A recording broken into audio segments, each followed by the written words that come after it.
नमस्कार, हरियाणा फोकस देख रहे हैं सभी दर्शकों का मैं राजविंदर कौर स्वागत करती हूं। आप देख रहे हैं हरियाणा के खास समाचार। दी नेशनल ग्रीन ट्रिब्यूनल के अध्यक्ष जस्टिस श्री आदर्श कुमार गोयल ने कहा है कि ठोस व तरल कचरा प्रबंधन के लिए हरियाणा सरकार देश भर में सबसे अच्छे कदम उठा रही है। इसका श्रेय हरियाणा के मुख्यमंत्री श्री मनोहर लाल को जाता है। एनजीटी द्वारा जारी आदेशों को हरियाणा सरकार प्रमुखता से लेकर उन पर कार्य करती है। इसी का उदाहरण है कि सरकार ने तत्काल ट्रीटमेंट वाटर को लेकर पॉलिसी बनाई है। ठोस व तरल कचरे का प्रबंधन अति आवश्यक है। इसके दुष्परिणाम हम सभी को इसके लिए प्रयास करना चाहिए। श्री आदर्श कुमार गोयल शुक्रवार को तरल व ठोस कचरा प्रबंधन के लिए नई तकनीकों से आयोजित सेमिनार में बोल रहे थे। इस दौरान हरियाणा के मुख्यमंत्री श्री मनोहर लाल भी मौजूद रहे। श्री आदर्श कुमार गोयल ने कहा कि हरियाणा ने यमुना में प्रदूषण को लेकर सख्त कार्रवाई की है। सोनीपत और पानीपत से निकलने वाले औद्योगिक कचरे को यमुना में डालने पर रोक लगाई है और वहां पर एसटीपी स्थापित किए हैं। श्री गोयल ने मुख्यमंत्री श्री मनोहर लाल की तारीफ करते हुए कहा कि उन्होंने हरियाणा को ट्रीटेड पानी को नदियों में ना डालने को लेकर कहा तो हरियाणा ने इस ट्रीटेड पानी को भी नदियों में डालना बंद कर दिया है और इसका पुनः उपयोग सुनिश्चित किया जा रहा है। ये बेहद सराहनीय कार्य है। उन्होंने कहा कि पूरे देश के राज्यों को हरियाणा की तरह कचरा प्रबंधन की समस्या के समाधान के लिए ऑनरशिप लेनी होगी। हरियाणा के मुख्यमंत्री श्री मनोहर लाल ने कहा कि ठोस कूड़ा प्रबंधन व वाटर ट्रीटमेंट के छोटे छोटे प्रोजेक्ट लगाने पर काम होना चाहिए। इसी को ध्यान में रखते हुए नई तकनीकों पर आधारित सेमिनार का आयोजन किया गया है। मुख्यमंत्री ने कहा कि बड़े प्रोजेक्ट तो लगाए ही जा रहे हैं, लेकिन आज छोटे छोटे प्रोजेक्ट की भी आवश्यकता है जो किसी कॉलोनी, मोहल्ले व सोसाइटी आदि में भी लगाए जा सके। आज इसके शुरुआती विषय पर विचार किया गया है। सफलता तब मिलेगी जब हम इसे जमीन पर उतारेंगे। मुख्यमंत्री ने कहा कि कचरा प्रबंधन को लेकर हरियाणा सरकार आगे बढ़कर काम कर रही है और अपना महत्वपूर्ण योगदान भी निभा रही है, लेकिन समाज को भी जागरूक होना पड़ेगा और अपना योगदान देना होगा, तभी इस समस्या का समाधान होगा। मुख्यमंत्री श्री मनोहर लाल ने कहा कि हमें ट्रीटेड पानी का ज्यादा से ज्यादा पुनः इस्तेमाल करना चाहिए। हम हर दिन घरों में गाड़ी धोने, टॉयलेट, बागवानी के लिए ट्रीटेड पानी का इस्तेमाल कर सकते हैं। आज प्रदेश में 750 क्यूसेक ट्रीटेड पानी इस्तेमाल कर रहे हैं। 2030 तक 80% ट्रीटेड पानी का इस्तेमाल किया जाएगा। प्रदेश में कहीं भी एसटीपी लगाने से पहले उससे ट्रीटेड होने वाले पानी का पुनः इस्तेमाल सुनिश्चित किया जाएगा। मुख्यमंत्री ने कहा कि हरियाणा शहरी विकास प्राधिकरण को भविष्य में पानी की डबल पाइपलाइन डालने के भी निर्देश दिए हैं। इसके साथ साथ उद्योगों में भी ट्रीटेड पानी का इस्तेमाल होगा। साफ पानी को बचाना बड़ी आवश्यकता है। प्रदेश के थर्मल प्लांटों में आसपास के 50 किलोमीटर में लगे एसटीपी के ट्रीटेड पानी का इस्तेमाल किया जाएगा। मुख्यमंत्री ने आह्वान करते हुए कहा कि हमें भावी पीढ़ी को धन दौलत के साथ साथ स्वच्छ पेयजल की विरासत भी देनी होगी और तभी सरकार ने मेरा पानी मेरी विरासत योजना बनाई है। मुख्यमंत्री श्री मनोहर लाल ने कहा कि प्रदेश भर में तालाबों का जीर्णोद्धार किया जा रहा है। पहले तालाब का पानी बेहद स्वच्छ होता था जिसे हम पी भी सकते थे, लेकिन अब तालाब दूषित हो रहे हैं और ये पशुओं को पानी पिलाने लायक भी नहीं बचे हैं।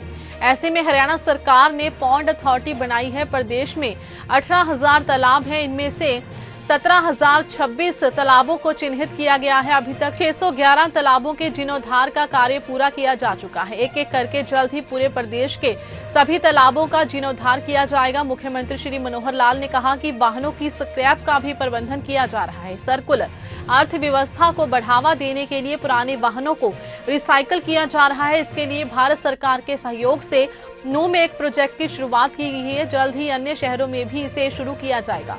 मुख्यमंत्री श्री मनोहर लाल ने कहा कि सिंगल यूज प्लास्टिक के उपयोग पर जन जागरण की आवश्यकता है। हमें जूट, कपड़े और डिस्पोजल बैग का इस्तेमाल करना चाहिए। इसके लिए नए नए स्टार्टअप काम कर रहे हैं। मुख्यमंत्री ने कहा कि कचरा प्रबंधन के लिए हमें पूरे समाज को जागरूक करने की आवश्यकता है, तभी इन समस्याओं का निदान होगा। उन्होंने कहा कि प्रकृति के साथ खिलवाड़ ना करें। पर्यावरण को सब मिलाकर गंदा करेंगे तो बात बिगड़ जाएगी, लेकिन सब मिलाकर काम करेंगे तो स्वच्छता बन जाएगी।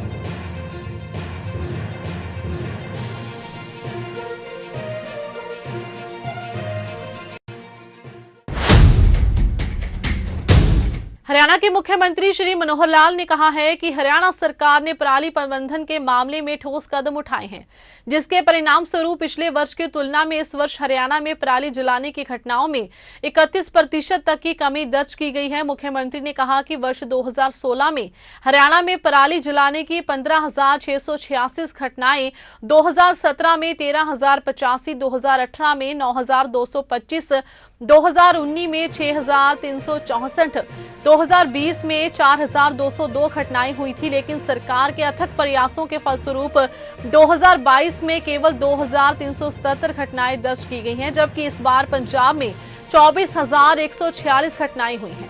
इस प्रकार हरियाणा में पंजाब के मुकाबले 10% से भी कम मामले दर्ज किए गए। उन्होंने बताया कि प्रदेश सरकार ने किसानों को पराली न जलाने के लिए निरंतर जागरूक किया है। हालांकि यहां किसानों ने पराली जलाई, उन पर सख्ती भी की गई।